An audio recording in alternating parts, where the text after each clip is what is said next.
If we could just go out to questions and statements from the audience, and then we'll come up with a collective of how we'll move forward. Is there any statements or questions?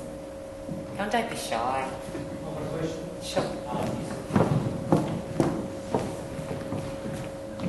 As much as we're talking today about super funds, what about direct investors? Yeah, direct investors, a good question. Direct investors did something that was even more rational, in my opinion. This is using foresight, immediate sight and hindsight. The global financial crisis had shredded the equity markets. You had a bear market. Investors went into a fixed unit investment with the Star Strategic Fund, in which the value of your units that you purchased weren't subject to the falling, the collapsing values in the share market. A smart decision. A smart market decision to do that. What Jones and Shorten and Big Industry Super are trying to tell you is that you should have anticipated two things.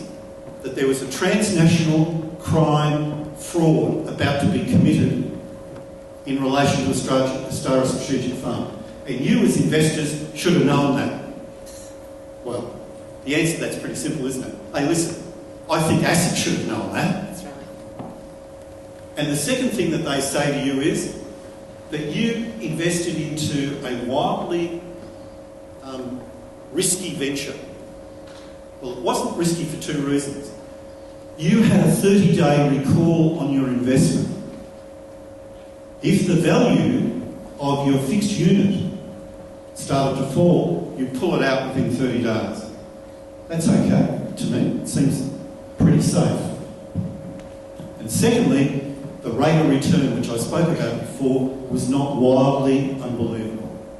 And if the transnational crime hadn't occurred, you would probably be returning 10%, 11%, 12%, which meant you made a good decision.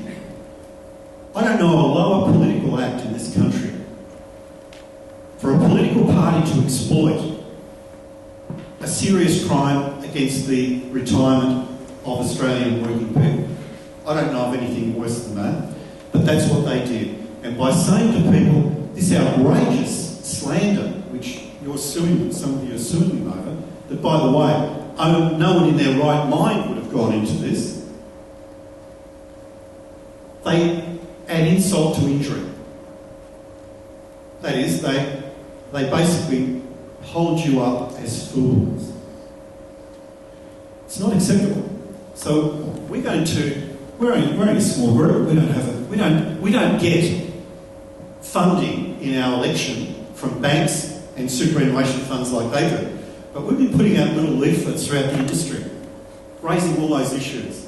And I'm more than happy. I've been in front of a lot of audiences of trade unions, of workers and people where they've said, you're wrong.